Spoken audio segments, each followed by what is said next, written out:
The sports page with the Orlando Sentinel and FM 96.9 The Game's Mike the Bulldog Bianchi. On JRR. Bulldog Sports page brought to you by Kaufman and Lind Injury Attorneys. Jeff Kaufman will join us next hour for Law and Disorder. If you get a legal question you want to run by Jeff, you can text those over at 22526. Bulldog, my oh my, do we have much ground to cover this morning? Where would you like to begin? Well, let's start with the big news. Gus Malzahn just up and resigns at UCF to take the offensive coordinator job at Florida State. This was his choice. He left $12 million of buyout money on the table. Of course, UCF lost on Friday.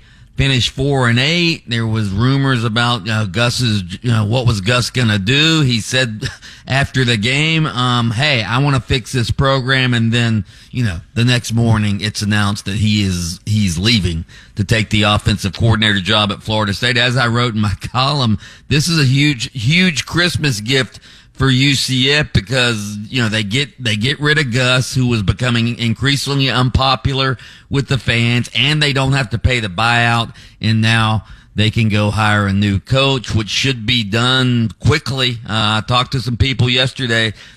This could be done by the end of the week. Who's it going to be? What do you guys think? The big debate, should they try to bring back Scott Frost as two UCF alums? What do you think? Everybody I talked to said, bring back Frosty. Whoever they decide on bringing in better be ready to go through the whole rebuild process, because that's what they're going to be faced with. Yeah, and I think that's why Gus left. Yeah. I don't think Gus had the appetite to do it. He doesn't like this new world of college football with the portal and, NIL, and he would have to rebuild the entire program. I don't think he had it in him. He just wanted to go call ball plays up in Tallahassee. So another UCF coach that was in it for the long haul is gone. Yeah. Gus said he wasn't going to leave UCF, as it wasn't going to use UCF as a stepping stone to a bigger job, and he didn't. Right. He used it as a landing spot for a smaller job. Yeah. Mm-hmm. I'm going to fix the program. That Gus is leaving, and they don't have to pay the buyout. I'm happy. Other college football over the weekend. Did you guys watch that Georgia epic 8 overtime game? My God. Wow. Yeah.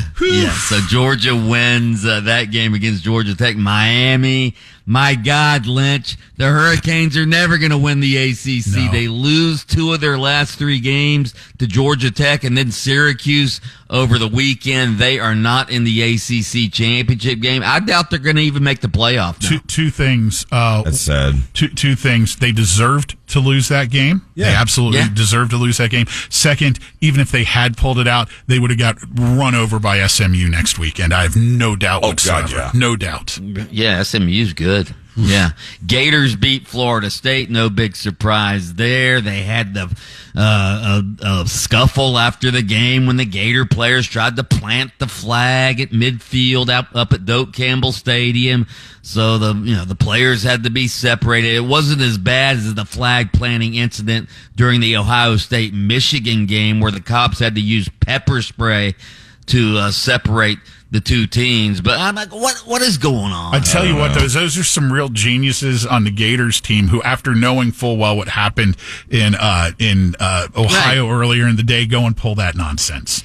Yeah. Billy Napier did apologize for his players doing that, which is more than the Ohio State and Michigan coaches did. Well, they truly hate each other there, man, on every level. And you saw it boil over. Kids are out of control. Wait, it's not just it's everybody from the fans to the coaches to the players. It's just pure hatred. All of them. Yeah, it's unbelievable. NFL over the weekend, the Bucs somehow ended up beating the Panthers yesterday. They get a last-second field goal in regulation, and then they win the game in overtime. The Panthers should have won that game. They score late in regulation. The Bucs come down, kick a field goal. The Panthers look like they're going to go in for the game-winning score in overtime. Then Chuba Hubbard fumbles the ball. Bucs recover. We had it ripped away from him, man. It was a great defensive play. Yeah, it was a great defensive play. By the way, did you guys see Bryce Young on that fumble? Bryce Young, the quarterback of the Panthers, the ball's rolling on the ground and falling on it, and Bryce Young's just standing above the guy watching instead of trying to jump on the ball. Dude, I wouldn't get involved either. It's kind of like fight or flight. You know it, dude. I'd be out. It's like all these, when you see this stuff going on with all these players scuffling in the middle of the field, at the Ohio State game and then at the Gators game, you look at the refs standing there with these behemoth guys and trying to act like they're going to separate them. You're not separating NFL guys or college guys. Let the players separate themselves. Maybe the refs should have pepper spray, too. Yeah. Might help.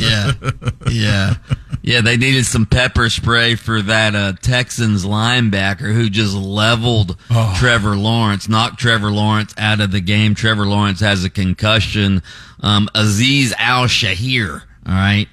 He's the linebacker. It was a dirty play. I don't know if you guys saw that. The Jaguars so dirty. The Jaguars ended up losing that game 23-20. No shock there. The Dolphins on Thursday night showed that, yes, once again, they can't play good teams in the cold weather. They got pretty much routed by the Packers on Thursday night. Other NFL games of note. Did you guys see Josh Allen last night? My God. The hook and ladder. What a beast he is. He throws a touchdown pass, runs for a touchdown, and yes, has a receiving touchdown as well on a lateral from Amari Cooper for the touchdown. And he dives into the end zone in the snow. It was unbelievable to watch that guy. The Bills clinched the AFC East for the 5th straight season, by the way. Orlando City can't quite get it done. They lose 1-0 on Saturday night. They could have had a chance to go to the MLS Cup final, but they lose Saturday night 1-0. So that was a shame. I sort of wanted to see them win and maybe bring another soccer title to Orlando. You got your parade last week. I know. I was there. The dog was there at the parade.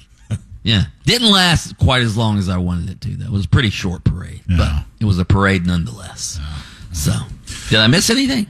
Do we want to run by the F1 desk? We had F1 action yesterday from Qatar, however you want to say the name. Hey, we get the lights out at the F1 desk, Taco Bob. And we have another win by one Max Verstappen.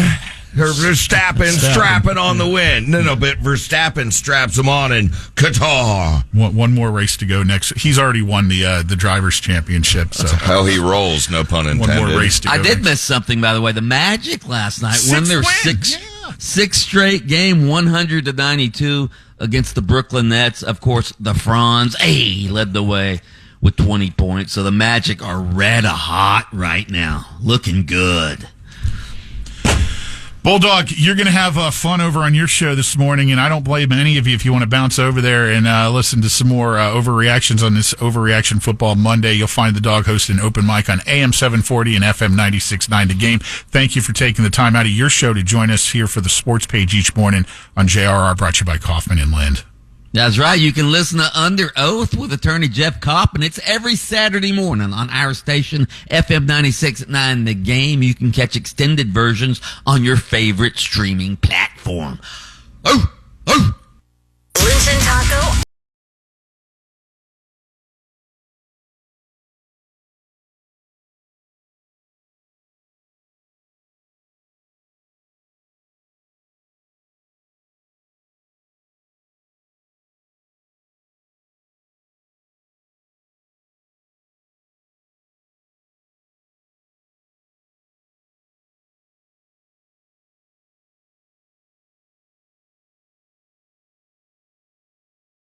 On demand. Download the iHeartRadio app. From the boat.